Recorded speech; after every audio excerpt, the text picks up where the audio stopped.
Hi students, आज हम लोगों का फर्स्ट क्लास है जिसमें हम लोग पढ़ेंगे कि अकाउंट्स क्या होता है, क्यों बनाते हैं, इसका डिफिनेशन क्या है, ऑब्जेक्टिव क्या है, अकाउंट्स और बुक कीपिंग में क्या डिफरेंस होता है।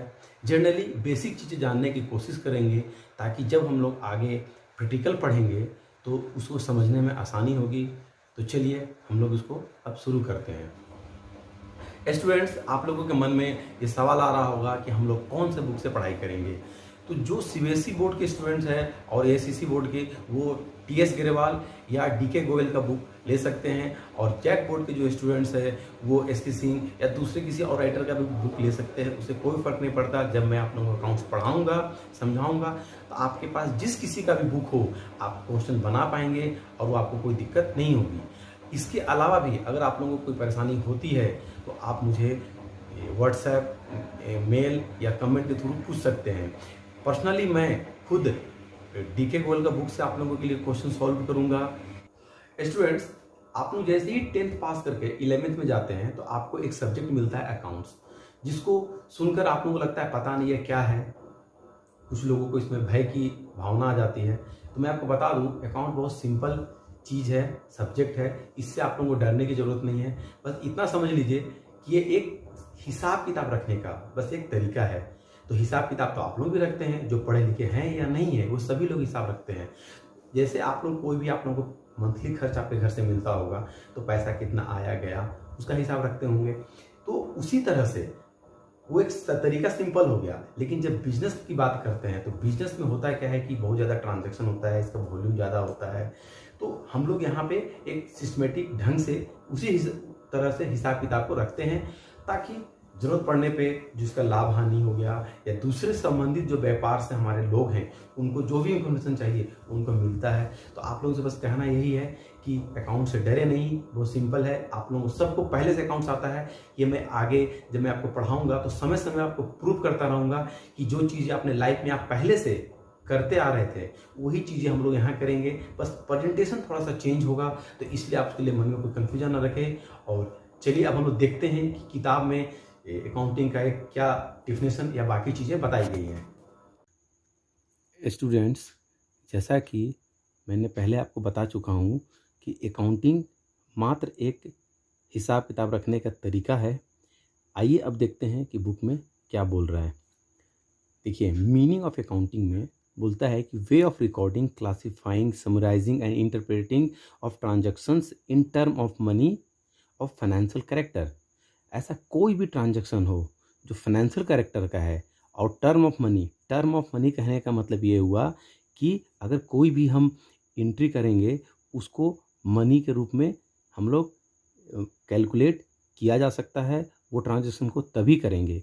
फॉर एग्जांपल, अगर हम 200 या 100 टेबल कुर्सी खरीद रहे हैं तो उसका एंट्री हम लोग टेबल कुर्सी का एंट्री नहीं करेंगे, हम लोग 100 टेबल कुर्सी का प्राइस का एंट्री करेंगे, वैल्यू का एंट्री करेंगे। तो अगर कोई भी ऐसा ट्रांजैक्शन है जिसमें हम उस ट्रांजैक्शन में मॉनेटरी वैल्यू का कैलकुलेशन नहीं कर सकते हैं तो उसका एंट्री नहीं होगा। तो देखिए, ट्रांजैक्शन फाइनेंशियल कैरेक्टर का होना चाहिए, टर्म ऑफ मनी होना चाहिए। तब क्या करेंगे, हम उसका रिकॉर्ड करेंगे, क्लासीफाई करेंगे, समरी करेंगे और इंटरप्रेट करेंगे। देखिए, होता है क्या है, जनरली जब कोई लेन देन होता है, ट्रांजैक्शन होता है, तो उसको सबसे पहले रफ बुक में लिखा जाता है। उसके बाद हम लोग रिकॉर्ड करते हैं, जिसको हम लोग बोलते हैं ये रिकॉर्डिंग, जो कि जर्नल एंट्री में होता है। उसके बाद जो जो मेरा रिकॉर्डिंग जर्नल एंट्री में हुआ है, जैसे सेल है, परचेज है, कैश है, डेटर है, तो सारा कैश को एक जगह, सारा परचेज एक जगह, सारा सेल एक जगह को क्लासीफाई करने को, ग्रुपिंग करने को ही क्लासीफाइंग बोलते हैं, जो कि लेजर बनाकर करते हैं क्लासीफाई। लेजर में ये काम किया जाता है। उसके बाद हम लोग का समराइजिंग है। इसमें क्या होता है, जैसे हमने बताया कि सेल है या परचेज है, तो जैसे हमने सेल किया तो कुछ पैसा उसमें से मुझे आया, परचेज किया तो कुछ पैसा हमने दिया होगा, कुछ उधार में होगा। तो जो फाइनल फिगर होगा वो समरी में जाएगा, जो कि ट्रायल बैलेंस बनाते हैं। वो सारा डिटेल समरी रिपोर्ट के रूप में ट्रायल बैलेंस में जाता है। तो उसके बाद हम लोग उस सारा डेटा को जो रिकॉर्ड किए, क्लासीफाई किए और समरी किए, इस डेटा को यूज करके हम लोग एक प्रॉफिट एंड लॉस अकाउंट बनाते हैं, बैलेंस शीट बनाते हैं। तो प्रॉफिट और लॉस से हम लोग को प्रॉफिट पता चलता है या लॉस, और बैलेंस शीट से फाइनेंशियल पोजीशन पता चलता है बिजनेस का कैसा है। तो आप देखिए, रिकॉर्डिंग का काम हो गया, क्लासिफाइंग हो गया, लेजर में समरी हो गया, ट्रायल बैलेंस में इंटरप्रेट कर कर हम लोग प्रॉफिट लॉस पता कर लिए, जो कि कोई भी बिजनेसमैन ये पता करना चाहता है। तो इन शॉर्ट आप देख लो कि आपका अकाउंटिंग के बारे में क्या बोला जा रहा है कि कोई भी ट्रांजैक्शन होगा उसको अगर मॉनेटरी टर्म में है, फाइनेंशियल कैरेक्टर का है, तो उसको हम लोग रिकॉर्ड करेंगे एज सबसे पहले जर्नल एंट्री के रूप में, उसको क्लासीफाई करेंगे लेजर में, उसके बाद उसका समरी रिपोर्ट ट्रायल बैलेंस में बनाएंगे, फिर उसको इंटरप्रेट करके हम लोग प्रॉफिट लॉस बनाकर, बैलेंस शीट बनाकर प्रॉफिट और फाइनेंशियल पोजीशन पता करेंगे। तो ये हुआ मेरा meaning of accounting. Next topic पे चलते हैं, जो है कैरेक्टरिस्टिक ऑफ अकाउंटिंग। इसको हम लोग फीचर्स के नाम से भी जानते हैं। देखिए, इसमें सबसे पहला पॉइंट है, accounting is an arts as well as science.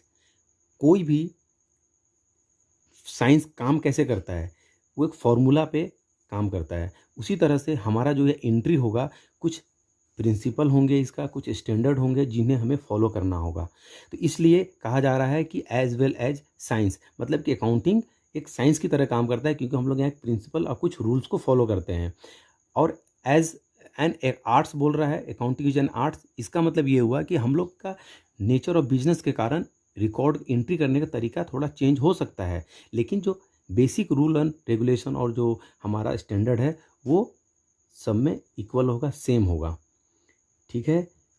अब नेक्स्ट है recording of financial transaction only. ये पहले भी आपको बताया जा चुका है कि जब कोई फाइनेंशियल नेचर का ट्रांजैक्शन होगा उसी में, फॉर एग्जांपल अगर हम ये बोलते हैं कि अपने फ्रेंड को कि चलो तुमको हम कहीं घुमाने ले जाते हैं या घूमने जाते हैं, तो ये जो हम लोग का काम हुआ इसका एंट्री नहीं होगा, क्योंकि यहाँ फाइनेंशियल नेचर नहीं है।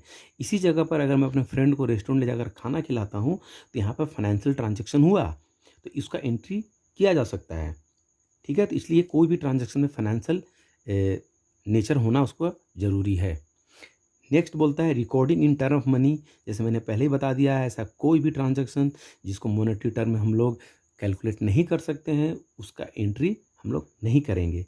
क्लासीफाई, जैसे मैंने बता दिया पहले ही कि जो भी, एक दूसरा एग्जांपल लेते हैं। मान लीजिए मेरे कपड़े का दुकान है, मैंने पैंट शर्ट खरीद कर लाया, तो जब मैंने बल्क में पैंट शर्ट खरीद कर लाया तो उसको जब मैं अलग अलग शेल्फ में रखूँगा, तो जो पैंट का शेल्फ अलग हो गया, शर्ट का शेल्फ अलग हो गया, तो जो अलग अलग शेल्फ हो गया, अलग अलग ग्रुप हो गया, यहाँ पे कल पैंट होगा, यहाँ कल शर्ट होगा। तो क्या क्या मैंने क्लासीफाई कर दिया, पैंट एक साइड, शर्ट एक साइड। उसी तरह से जितने मेरे अकाउंट होते हैं, कैश, डेटर, सेल्स, परचेज, सबको अलग अलग ग्रुप में करते हैं।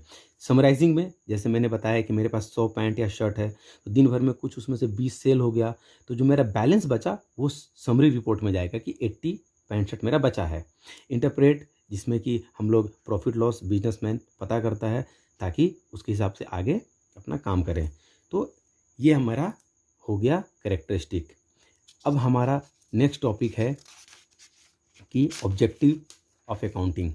देखिए यहाँ पे क्या है, to keep systematic record of business transaction. जैसे मैंने पहले ही आपको बताया कि ये सिंपल तो है हिसाब किताब रखने का तरीका, बट एक सिस्टमेटिक, एक स्टैंडर्ड मेंटेन करते हैं, जिससे हमको जब भी जो भी इंफॉर्मेशन चाहिए बिजनेसमैन को या बिजनेस से रिलेटेड अदर पार्टीज़ को, पर्सनस को, वो हमको आसानी से मिल सके। टू कैलकुलेट प्रॉफिट लॉस, जो मैंने पहले बता दिया है कि कोई भी बिजनेसमैन बिजनेस करता है ये प्रॉफिट लॉस पता करने के लिए, जानने के लिए, तो वो हम लोग कैलकुलेट यहाँ कर पाते हैं।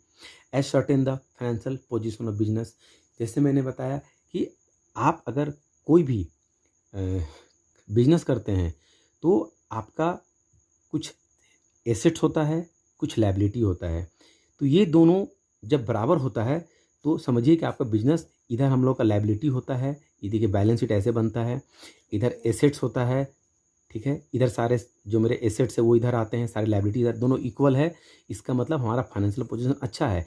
और बैलेंस शीट को अगर आप अच्छे से देखते हैं तो ये एक तरह से बैलेंस शीट कहा जाता है कि बिजनेस का आईना होता है, और जो इसको बिजनेस को बैलेंस शीट को अच्छे से देख के हम लोग पूरा बिजनेस का स्थिति को पता लगा सकते हैं। ये आपको समझने में समय लगेगा, जब हम लोग आगे पढ़ेंगे धीरे धीरे तो आपको भी ये समझ में आ जाएगा कि बैलेंस शीट कैसे एक बिजनेस का आईना होता है, जिसको देख के हम पूरे बिजनेस की अच्छाई बुराई सभी चीज़ें, जो उसका मेरिट डिमेरिट है, हम लोग पता लगा सकते हैं। अब नेक्स्ट पॉइंट है to prevent and detect error and frauds. तो जब हम लोग अकाउंटिंग सिस्टमेटिक ढंग से और रिकॉर्ड करते हैं तो इसमें हम लोग ये पाते हैं कि हम लोग कोई भी एरर और फ्रॉड को हम लोग बचाव कर सकते हैं, उसका पता लगा सकते हैं, क्योंकि वो एक इस तरह से सिस्टमेटिक रिकॉर्ड होता है ना कि कुछ भी गलती होगा ना उसको आसानी से पता लगाया जा सकता है। अगर आप उसको अच्छे से सिस्टम से नहीं रिकॉर्ड करेंगे तो आप उसको पता लगाना मुश्किल है। नेक्स्ट पॉइंट है to provide information to various party. तो जब हम लोग ये जो बिजनेस का हम लोग जो भी अकाउंट बनाए हैं तो इस बनाने का पर्पस क्या है? एक बिजनेसमैन जो है वो प्रॉफिट जानने के लिए बनाया है, और इसके बाद इससे बहुत सारे रिलेटेड लोग भी हैं। जैसे हमारा बिजनेस में कुछ लोग इन्वेस्ट किए हैं, बैंक ने लोन दिया है, हमारे कुछ डेटर है जिनको उधार बेचे हैं, कुछ क्रेडिटर है जिससे उधार हमने माल खरीदा है। तो हमारा वो जो बिजनेस का इंफॉर्मेशन है वो उन लोगों को भी दिया जाता है ताकि हमारा अच्छा रिकॉर्ड देखकर वो हमारे साथ जुड़े रहते हैं, हमें और सपोर्ट करते हैं, जिसको बिजनेस को आगे बढ़ाने में हमें सहायता मिलती है। तो अब आप देख लीजिए ये हमारा बेसिक चीज़ हो गया है। इसमें मैंने आपको बस यही बताने का कोशिश किया है कि कुछ नहीं है, बस एक ये सब प्रोसेस है, सिस्टम है, फॉलो करना है, जिससे हम रिकॉर्ड को अच्छे से मेंटेन कर सके, ताकि हम लोग को जो भी रिलेटेड इन्फॉर्मेशन है हम लोग पता करें और हम लोग अपना बिजनेस को सही ढंग से चला सके। मैं आप लोगों से बस एक और बात बोलना चाहता हूँ कि इसके बाद हमारा नेक्स्ट वीडियो होगा golden rule types of accounts पे, तो प्लीज़ उसको इसके बाद ज़रूर देखें। उसके बाद थर्ड वीडियो होगा आपका जर्नल एंट्री कैसे करते हैं।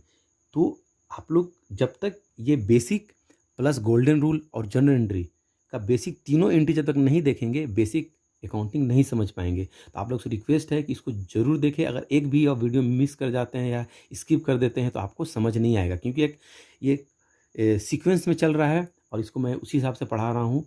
और आप लोगों से अब मेरा ये रिक्वेस्ट है कि अगर आप लोगों को ये वीडियो अच्छा लगता है तो आप इसे ज़्यादा से ज़्यादा सब्सक्राइब करें, शेयर करें, लाइक करें, और जो भी आप लोगों को अगर कोई क्वेरी होता है, डाउट्स होता है, तो प्लीज़ आप लोग इसे मुझे कमेंट बॉक्स में या मेल के थ्रू या व्हाट्सएप के थ्रू पूछ सकते हैं।